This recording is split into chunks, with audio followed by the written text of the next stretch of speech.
There are two sides to every story.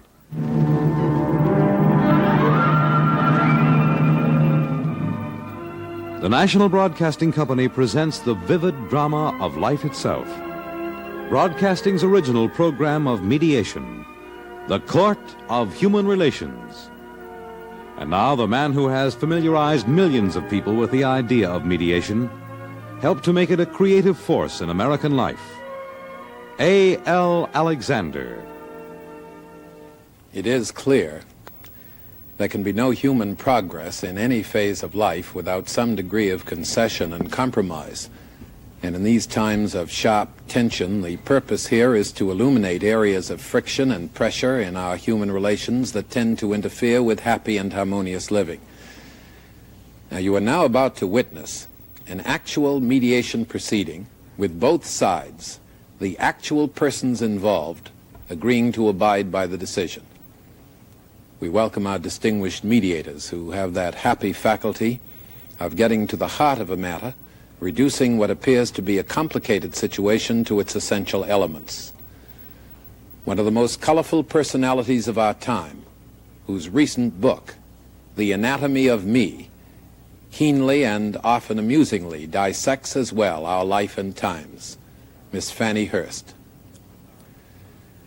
Two authorities on man and his relationship to his environment, Dr. Lloyd E. Foster and Dr. Ashley Montague.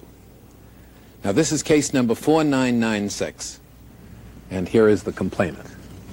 Mr. Alexander, members of the board, I'd like to settle with my wife just what would be reasonable in this situation. I believe in helping people, but the question is how much? How far and how long? Now, what is this all about? About a year ago, my wife came and asked me if a cousin of hers from down south could stay with us for a few weeks, as she had no place special in New York to live. And how did you feel about that? As it was only a few weeks, I thought my wife would be happy. I didn't mind it at all. And then what happened? The few weeks turned out to be a few months. Finally, it was over a year, and by the looks of things, it's going to be indefinitely. I'd like to get it settled one way or another. And have you spoken to your wife about it? I have, and we've discussed it. She says she's going to do something about it, but nothing ever seems to happen. Well, what does your wife tell you? She says she's going to take care of it. It's her relation, not mine. I don't want to put her out of the house, but I feel that something should be done. I feel I've waited long enough. Do you feel that the privacy in your home is interfered with?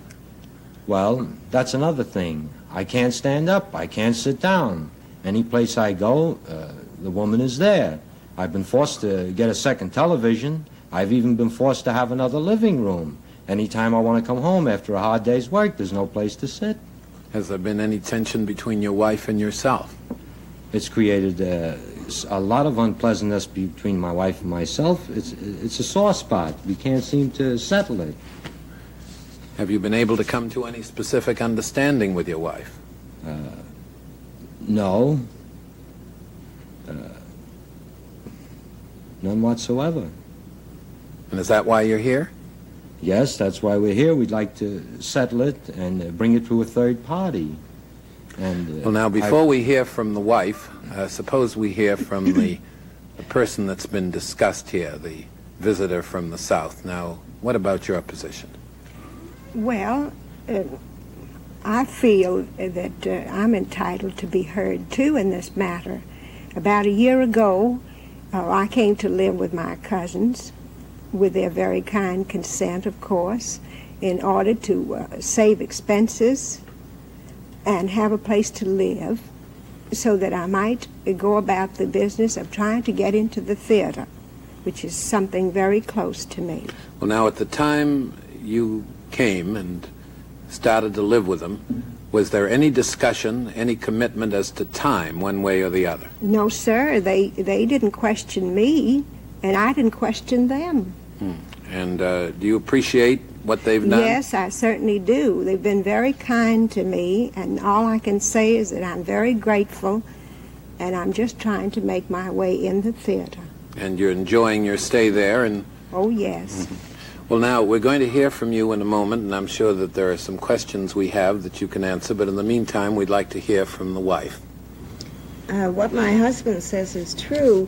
The only difference is the stress is far greater on me than it is on him, as he's just not there most of the time. Well, that being the case, since you were the one that suggested this situation, suppose you tell us about it. I felt at the time that Well, when you proposed this to your husband, what did you have in mind? Will you sit forward and speak to these Yes. mediators? my intentions was to help get this girl on her feet and make her feel that there was someone who cared. And has it worked out that way? The result of the thing is I've become very short-tempered and irritable. Toward your husband? Anybody, things that normally wouldn't bother me, now they do. And why would you say that's true? Well, this is our first experience of having anyone live in the home. At the time, I thought I was doing a good thing, but it just hasn't worked out that way. The Well- strange part of it is, I don't feel that she appreciates it. In fact, I feel she's very critical of the way I run my home and the way I do things. Well, obviously we have a situation here where your husband hasn't been happy. Now, will you tell us in so many words how you feel about it? He hasn't wanted to offend you, apparently, and it was only finally that he decided to bring this to a head. I realize that, but I felt very sorry for her. That's why I invited her in the first place. But I had hoped things would work themselves out. Well, when it didn't, why didn't you speak to her about it? I did, and her answer was that it would only be a matter of time until she would be successful in what she was trying to do. So I felt once that she didn't accomplish anything on the stage, that she would get herself a regular job. Well, what is your intention? We address this visitor from the South. How do you, what are your plans and so forth? What do you intend to do? Well, I intend to do the usual thing that one does in order to gain a foothold in the theater. It isn't very easy, I know, but it's something that's been so close to my heart. Well, now, a lot of people don't know what the usual thing is. What is the usual thing? What are you doing? Well, you make rounds, you look in show business, and you see what parts are being cast. I do character acting most of the time. Are you a member of Actors Equity? No, sir, I haven't been able to become a member as yet, but I'm hoping. Why? Well, the requisites are that one must have a speaking part in a play. And have you ever had a talking part in the theater? Not in New York City, no, sir, I haven't. What have just you yet. done? Well, most of my experience has been down south, in little theater work, open-air theater, musical comedy, operetta. Yeah, well, we're not interested in all that. I asked you whether you had ever had an engagement in the professional theater, or have you succeeded in getting one in the year that you've been living with these people? No, unfortunately, I haven't as yet, but I do have some prospects. This is all very well, but in the meantime, it's not doing my marriage any good. What about the privacy of... It's disrupting the privacy of my home. There is no privacy. I have friends up the house. She feels that this is not the thing. Some of my friends she doesn't like, and if we say anything, it appears to me that she feels it's more her home than it is ours. You mean she feels imposed upon? Exactly. Well, what's your position been as the wife as far as this young woman is concerned? Have you made any suggestions to her? Well, I felt for her own sake that she should try to lose weight, but she refuses to do that. Well, what did you finally make up your mind you wanted to do? I finally made up my mind that I think we'd be doing her a real favor if she was to go out on her own. We assume that in the meantime she helps you with some of the housework? No, that is not true. I have to do her room, otherwise it wouldn't be done. Have you suggested that she help out? Yes, I have, but her reply to this, I'm just no good at housework. Well, now, when you go out, we address the girl from the South and look for a job, go to casting offices and so forth. Do you go out every day, or what determines to a large extent whether you should go out? Well, it just depends on that week, what I find in the... Yes, well, we're not interested in that. Isn't there some way that she has of determining whether she should go out or not? I think a great many of her decisions are based on astrology. On what? Astrology. She feels that some days are good to do things in, and that others just isn't. Is that true? We want the mediators to know all about this so they can come have a complete idea of the picture. Well, I would say that I was influenced to some degree as to the aspects for that day. Other times, I'm not. Well, how do you feel about this question of remaining there? There seems to be some tension. Weren't you aware that there was tension in this home? No, I never had any idea about there being a question of my being there. After all, they are my relatives. They asked me to come up there and stay with them. They had the room, and I needed a place to stay. I really had no idea that there was any question in that. Has it ever occurred to you to take some kind of a job other than in the theater? Well, I did that, Mr. Alexander. When? But that's prior to the time you came there. Yes, it was prior to the time. And what happened Well, there? I was most unhappy because it gave me no opportunity whatsoever to make rounds, to go into the idea of getting work, and I'm most anxious to do that. And you feel that if you work at some other job, you can't make these rounds. No, and you've been I making these can't. rounds for a year. Yes, I have. When did you first get the idea that you should be in the theater? Well, in the vernacular, when I was just knee-high to a grasshopper, about the age of 10.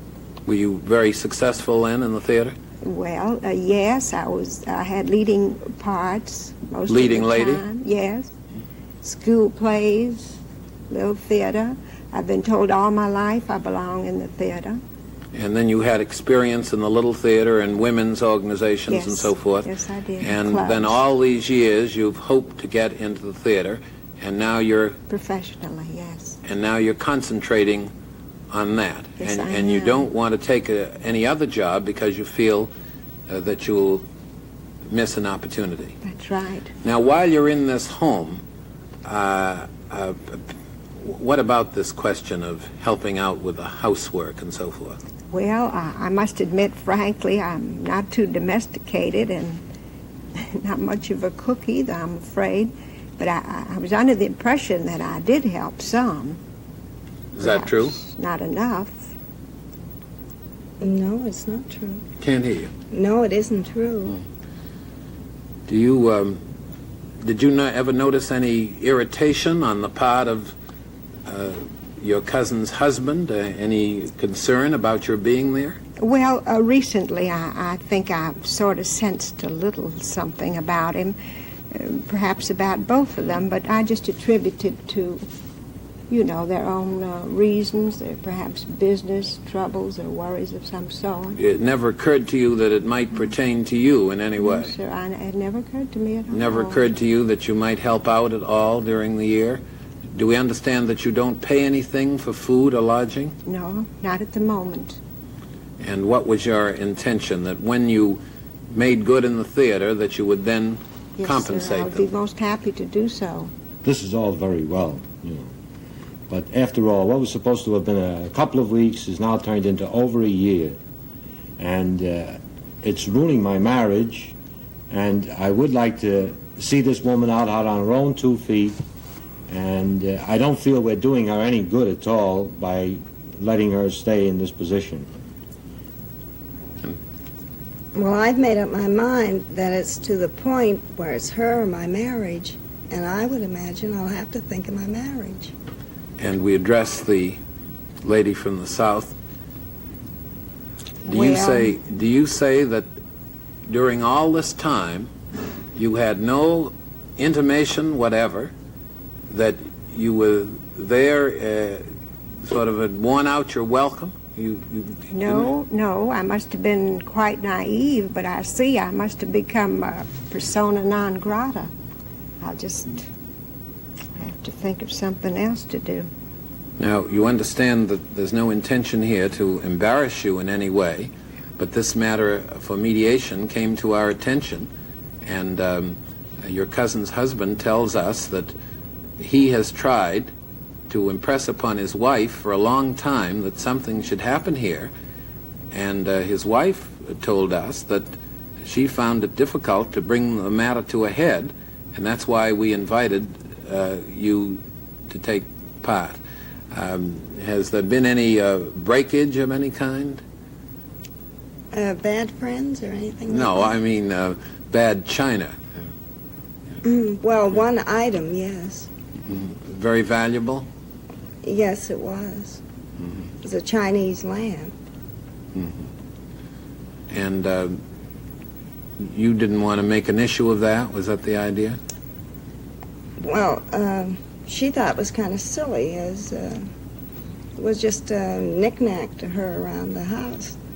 But we'd gone to a great deal of trouble to get those particular lamps. This is just it, you see. These prize figurines and things to her only knickknacks.